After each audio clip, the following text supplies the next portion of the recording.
के बिना रह नहीं सकता है।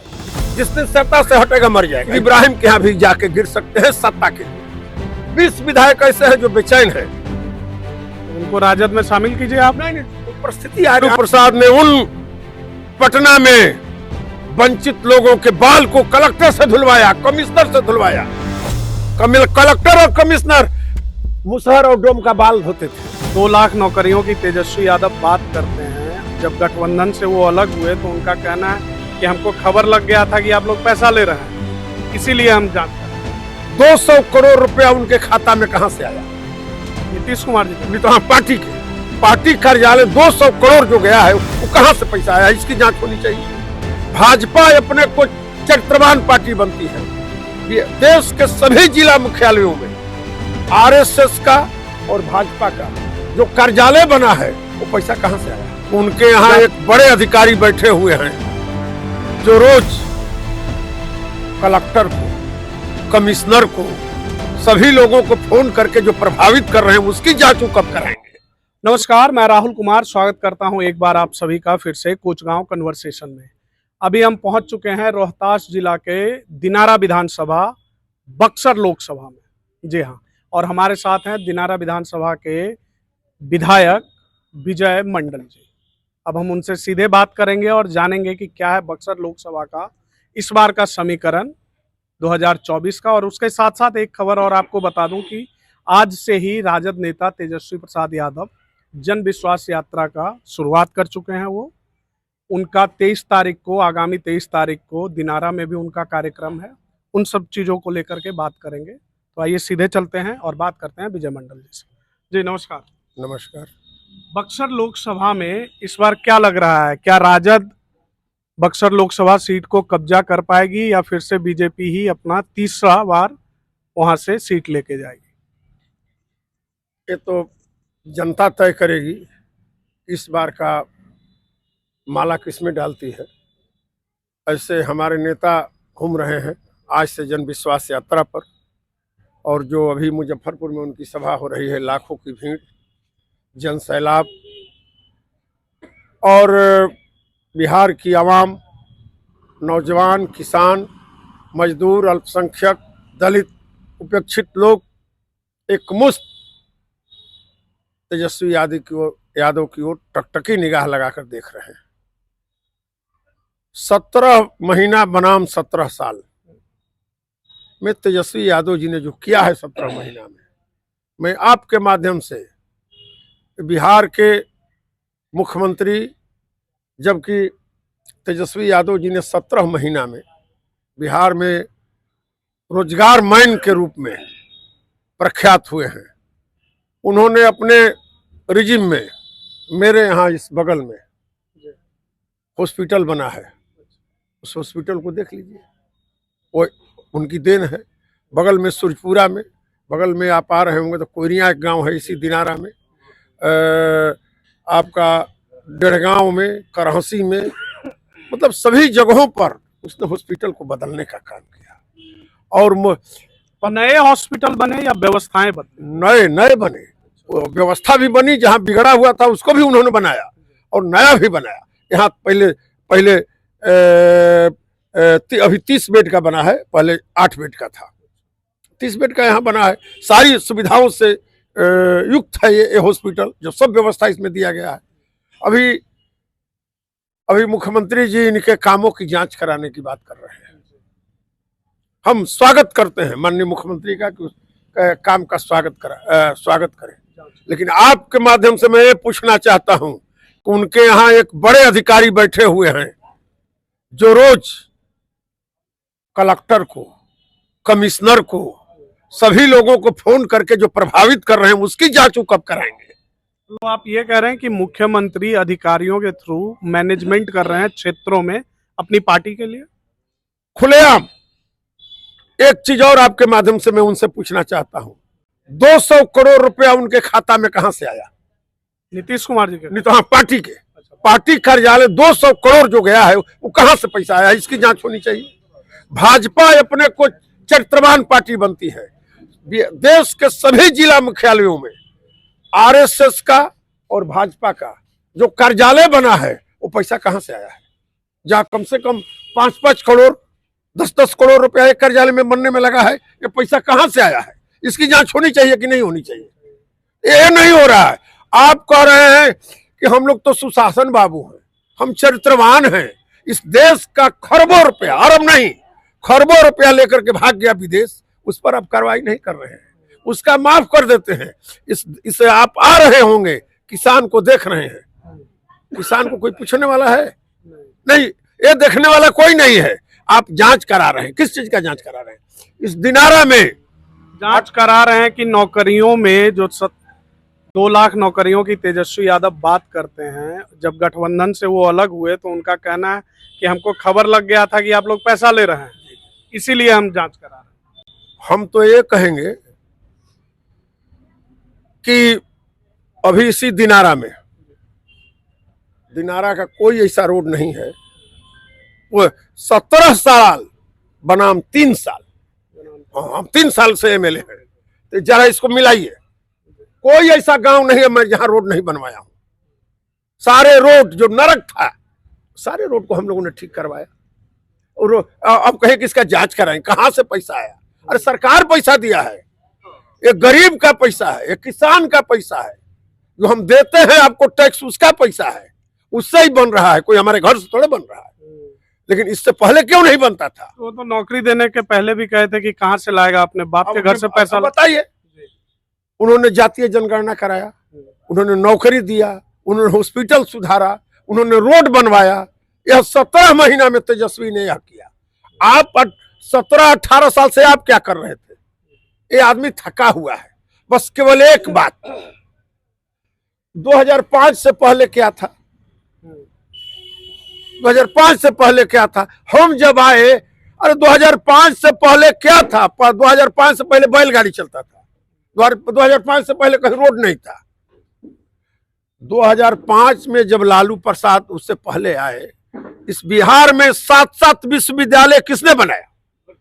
7-7 विश्वविद्यालय, इनके रिज में एक विश्वविद्यालय बना।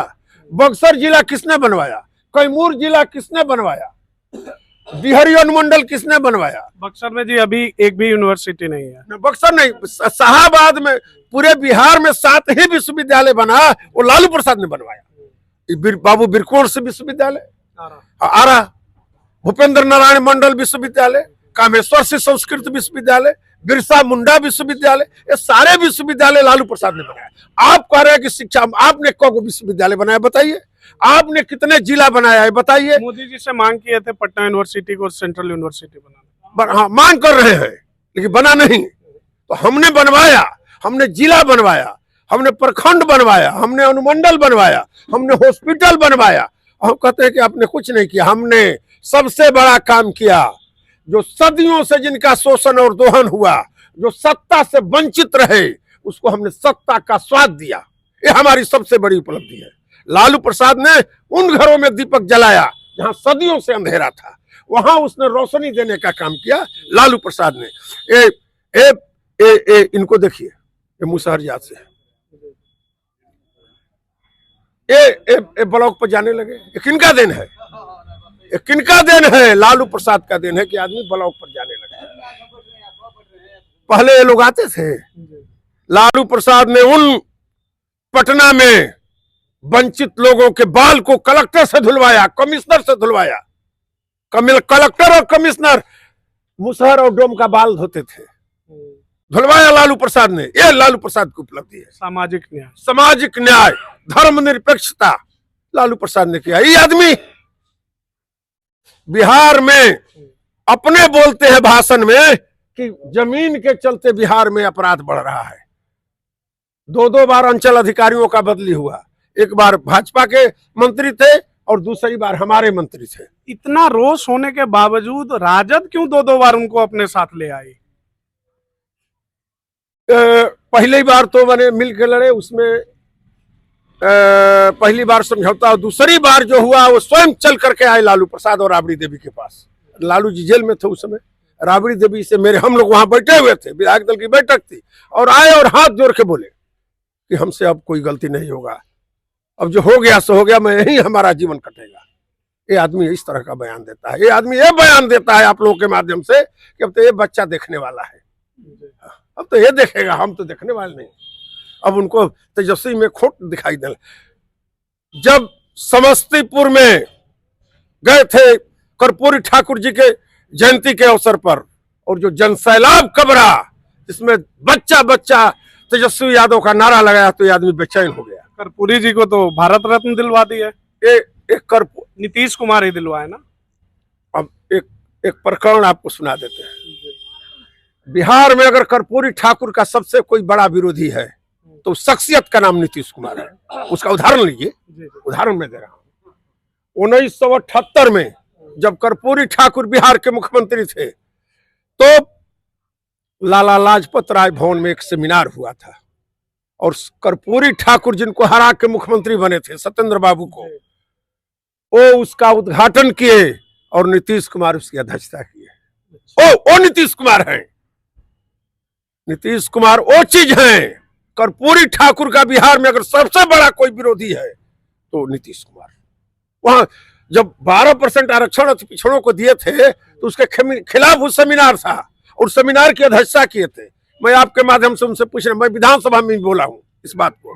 हाँ, आप बताइए कि वो मीटिंग हुआ था कि नहीं और मीटिंग किस लिए हुआ था। कर्पूरी ठाकुर का ये आदमी तो बेलची कांड के मुख्य अभियुक्त अरुण चौधरी नाम सुने होंगे, बेलची कांड का मुख्य अभियुक्त जिस पर इंदिरा गांधी हाथी पर चढ़कर गई थी जब वो घटना हुआ था, दलित की हत्या हुई थी, उसके मुख्य अभियुक्त अरुण चौधरी से इस आदमी ने समझौता किया जीतने के लिए, एमएलए बनने के लिए इन्होंने उससे समझौता किया और उसको लालू प्रसाद से दबाव देकर के एमएलसी बनवाया कि हमको नहीं तो हम नहीं जीतेंगे। ये वो चीज है, ये सत्ता के लिए।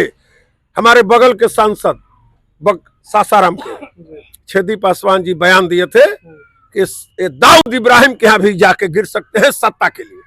हम नहीं बोले, छेदी पासवान जी बोले कि सत्ता के लिए दाऊद इब्राहिम के यहाँ जा सकते हैं। वो है नीतीश कुमार, बिहार का अब तक का पिछले 18 साल से मुख्यमंत्री हैं, परिस्थितियों के मुख्यमंत्री हैं।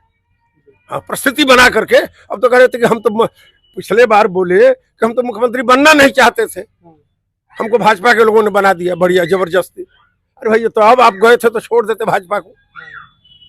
ये आदमी सत्ता के बिना रह नहीं सकता है, जिस दिन सत्ता से हटेगा मर जाएगा। जानता है कि सत्ता के सिवा मेरे पास कुछ है नहीं। जोड़ तोड़ तिकड़म। आज देखिए 7वां उम्मीदवार भाजपा दे रहा था राज्यसभा का, ये आदमी इसलिए नहीं देने दिया कि हमारे उम्मीदवार हार जाएगा।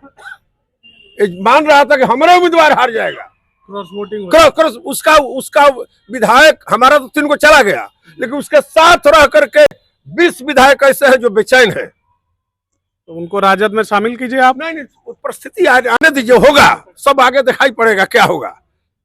अब तक के सबसे कमजोर, सबसे थकाऊ और सबसे निकम्मा मुख्यमंत्री का नाम नीतीश कुमार है। राजद उनको ढो रही थी, मतलब ढो रही थी इसलिए कि हम सांप्रदायिक ताकतों को परास्त करना चाहते थे। एक सूत्री कार्यक्रम केवल सांप्रदायिक ताकतों को परास्त करने के लिए हम इनको ढो रहे थे और जानते थे कि लोकसभा चुनाव के बाद तेजस्वी किसी के कब्जे में नहीं रहेगा। ये भी वो जानते थे कि राजद के तरफ से आप लोगों का दबाव था कि तेजस्वी को मुख्यमंत्री बना दीजिए, इसीलिए वो नहीं, ऐसा कुछ नहीं, क्योंकि आपने कहा कि वो सत्ता को छोड़ नहीं सकते हैं। दूसरी बात मैं आपसे ये कहना चाहता हूँ, लालू परिवार एक सिविल स्टूडियो का भी बदली बिहार में नहीं करवाया। लोग कहते हैं 17 महीने में, 17 महीने में तेजस्वी यादव जी के रिजिम जो हमारा समीकरण है, उस समीकरण का कौन डीएम है यार, देख लीजिए पूरे बिहार में। MY समीकरण जो सब हमारा MY नहीं है, अच्छा, दलित, पिछड़ा, अगड़ा सब हमारे समीकरण में है। अभी भाषण दे रहे थे कि मेरा समीकरण MY नहीं है, मेरे दलित हमारे गठबंधन में है, हमारे उच्च जात के समाज। देखिए इस देश में ये जो कहते हैं हमारा नायक हमेशा उच्च जात रहा है। नीतियों और नियत पर जो हमारा साथ देगा वो हमारा नेता है। हमारा नेता VP सिंह जिसने मंडल कमीशन लागू किया, हमारा नेता डॉक्टर राम मनोहर लोहिया जो मरवाड़ी परिवार में पैदा हुआ, जिसने नारा दिया, हाँ, समाजवाद के महानायक नारा दिया कि डॉक्टर लोहिया ने बांधी गांठ, पिछड़ा पावे 100 में सा, राष्ट्रपति का बेटा या भंगी की संतान, सबकी शिक्षा एक समान। बाबा साहब अम्बेडकर को हम मानते हैं, हम बीपीसी को भी मानते हैं। हम राजनारायण हमारे नेता थे, हमारे नेता मधुलमय थे जो ब्राह्मण थे, हमारे नेता एस.एम. जोशी थे जो ब्राह्मण थे, मामा बालेश्वर दयाल मध्य प्रदेश के जंगलों में गरीबों को जगाया, वो ब्राह्मण थे। हम हमारे सब लोग, हमारे जो हमारी धारा को मजबूत करे वो हमारा नेता, हमारे नेता वो है। तो जो हम नहीं कि एमओआई पर हम नहीं जा रहे हैं, हमारी सब लोग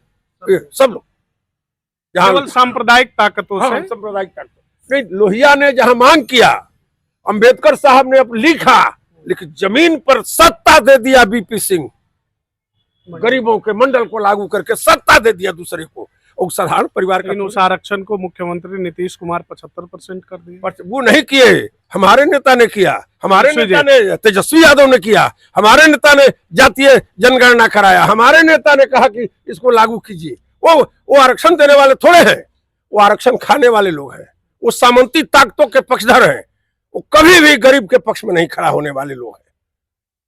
वो गरीब के पक्ष में खड़ा होने वाले नीतीश कुमार नहीं है। उनके एक भी मित्र दलित नहीं रहा। जब से वो राजनीति शुरू किए आज तक एक दलित का नाम बता दीजिए। जीतन राम मांझी कभी मित्र नहीं रहे उनके। लीजिए, उनको तो मुख्यमंत्री बना दिया। नहीं, उसके बाद तुरंत झगड़ा कर लिए, फिर बाद में माफी मांगा। झगड़ा जीतन राम मांझी उनके प्रोडक्ट नहीं है। जीतन राम मांझी प्रोडक्ट पहले कांग्रेस में थे, उसके बाद लालू प्रसाद के साथ आए, लालू प्रसाद उनको मंत्री बनाए, और फिर उसके बाद वो चले गए उनके साथ भी रहे, वो मुख्यमंत्री बनाए, ये बात सही है। लेकिन थोड़े दिन के बाद वो बिना सत्ता के तो रह नहीं सकते हैं, बेचैन हो गए, वो लगे दलित पिछड़ों के काम करने, तो उनको खराब लगने लगा। हाँ, लालू प्रसाद जी को वही गलती कर दिया, लालू प्रसाद जी वहां नहीं गलती करना चाहिए था, उनको मांझी का समर्थन करना चाहिए था, वहां नीतीश कुमार को समर्थन नहीं देना चाहिए था। ये हम लोगों की राजनीतिक भूल थी। हाँ, हमारी, और इसे आप स्वीकार स्वतः स्वीकार करते हैं, वो हमारी राजनीतिक भूल थी। अगर वहां इनको हम समर्थन नहीं दिए होते तो आज ही रोड पर होते। 2 बार हमने रोड से इनको बचाया, लेकिन ये आदमी हमेशा धोखा दिया, किसी का वफादार नहीं रहा। ये दिग्विजय सिंह, जॉर्ज फर्नांडिस, शरद यादव, बड़ा लंबा फहरिस्त है, शकुनी चौधरी, आनंद मोहन, प्रभुनाथ सिंह, विजय कृष्ण, ये सारे लोग हैं। क्या ललन सिंह का भी नाम? ललन सिंह का नाम जुड़ जाएगा, और जुड़ा नहीं है लेकिन जुड़ जाएगा। आरसीपी सिंह, ये सब, उपेंद्र कुशवाहा, ये सारे, मतलब एक मित्र का नाम बने जिससे इस आदमी को बना हो, किसी से इसका बनेगा नहीं। ये आदमी हमेशा दगाबाज है, हर लोग के साथ दगा करता है और आगे भी करेगा। और लेकिन ये अब अंतिम पारी चल रही है, लड़खड़ा रहा है। हाँ, ये लड़खड़ा रहा है, चल नहीं रहा है, लड़खड़ा रहा है। और उस लड़खड़ाहट में राजद ने इनको साथ देके आगे बढ़ाया। राजद को कमजोर करने का काम किया। लेकिन हम बहुत प्रसन्न हैं कि हम लोग इनसे हट गए, हमारे नेता घूम रहे हैं, और नेता को जो विश्वास मिल रहा है वो अपार है। हम आग्रह करेंगे कि आप अगर इधर रहेंगे तो 23 तारीख को हमारी मीटिंग देखिएगा। ऐसे एक बात यह है, राजद प्रतिनिधि हो, राजद के नेता हो, पिछले 17 महीने के कामकाज को तो बता ही रहे हैं, लेकिन उसमें केवल वो कहते हैं ना कि मीठा मीठा गप गप, करवा कड़वा थू थू। तो जितने अच्छे काम हुए उसमें मुख्यमंत्री को उसका कारण ना बताकर तेजस्वी यादव को बताया जाता है कि नौकरी 2 लाख दिए गए। लेकिन जिन घोटालों की बात तेजस्वी यादव करते थे, जिसमें से सृजन घोटाला एक है, उस पर कार्रवाई अभी तक नहीं हुई। उसकी जिम्मेदारी भी तो विपक्ष के नाते राजद को लेनी ही चाहिए, क्योंकि आपने वो उठाया मुद्दा, फिर आप ही उसको भूल गए। आपका क्वेश्चन बहुत सटीक है, क्योंकि परिस्थिति ऐसी थी। हम जब साथ थे, सृजन का मैटर बहुत गंभीर मैटर है, होना चाहिए था, लेकिन हमारी मजबूरी थी, हम साथ थे तो उस सवाल को नहीं उठा पाए, लेकिन हमको उठाना चाहिए था। बिना उठाए और हमारे नेता के घूमने से जो जन सैलाब कवर रहा था, नीतीश जी को अच्छा नहीं लग रहा था, जिसके चलते वो हम लोगों को छोड़ दिए। हाँ। क्या भविष्य में फिर से इस घोटाले का पर्दाफाश होगा? निश्चित तौर पर। हाँ। देखिए, अगर हमारे नेता मुख्यमंत्री होते तो आज हम 10 लाख रोजगार दिए होते। कई फाइलों को हमारे नेता ने बढ़वाया, लेकिन चूंकि मुख्यमंत्री ही कैबिनेट के प्रमुख होते हैं, तो उन्होंने स्वीकृति नहीं दिया। तो विधानसभा में कह रहे थे कि स्वास्थ्य मंत्रालय का कुछ नौकरियों का कागज तैयार है। वो तैयार है, लेकिन उन्होंने कैबिनेट से नहीं कर किया। अब लेकिन दबाव पड़ रहा है तो होगा। हाँ हो। तो इन सब जो आपका सवाल है बहुत जायज सवाल है कि सृजन वाला सवाल उठाना चाहिए था, लेकिन जब हम एक कदम हम चले हैं, एक कदम वो चले हैं, तो उसमें हमारी भी कुछ मजबूरी है, जिसके चलते हम उस सवाल को नहीं उठा सके। लेकिन आगे अगर हम मुख्यमंत्री के कुर्सी पर बैठते हैं तो इन सारे बिंदुओं पर हम कार्रवाई करेंगे, सारे बिंदुओं पर। 23 तारीख को जन विश्वास यात्रा है, उसको लेकर के क्या तैयारी है? बढ़िया तैयारी है। आपसे आग्रह होगा कि जरा देखिएगा। तैयारी हमारी यही है कि हम लोग यहाँ मंच लगा रहे हैं, झंडा सर बनवा रहे हैं, ये सब कर रहे हैं। पब्लिक आने के लिए आतुर है और उस दिन आप रहेंगे। पब्लिक मैनेजमेंट नहीं होगा ना, कोई नहीं, अपने से लोग आएगा। हाँ, हम लोग कहाँ से करेंगे? देखिएगा लोग कैसे आते हैं। अच्छा, क्या इस जन विश्वास यात्रा के अंतर्गत तेजस्वी जी और राजद लोकसभा क्षेत्रों के लिए या लोकसभा चुनाव के लिए प्रत्याशी का भी अनाउंसमेंट करेंगे? नहीं, प्रत्याशी का अनाउंसमेंट अभी कहाँ करेंगे? अभी तो चुनाव का घोषणा होगा। हमारा बोर्ड है, संसदीय बोर्ड है, वो निर्णय करेगा कौन कहाँ से लड़ेगा।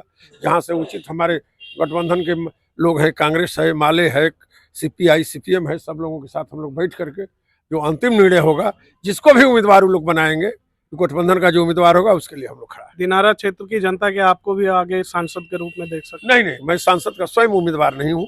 जो हमारा पार्टी का उम्मीदवार होगा मैं उसको समर्थन करूंगा। तो ये थे हमारे साथ विजय मंडल जी, जिन्होंने बड़ी बेबाकी के साथ अपनी बात रखी, अपने क्षेत्र की बात रखी, बिहार के राजनीतिक परिस्थितियों पर बहुत खुलकर बात की, चाहे वो पार्टी की बात हो या विपक्ष की बात हो, सत्ता पक्ष की बात हो, हर एक बात पर बड़ी बेबाकी से, जिसके लिए ये जाने जाते हैं, उस तरह से बात रखी। आगे हम चलेंगे किसी और क्षेत्र में, मिलेंगे यहाँ के जनता से और जानेंगे कि बक्सर लोकसभा क्षेत्र के क्या मूड है, करेंगे वोट पे चर्चा। मिलते हैं आपसे फिर।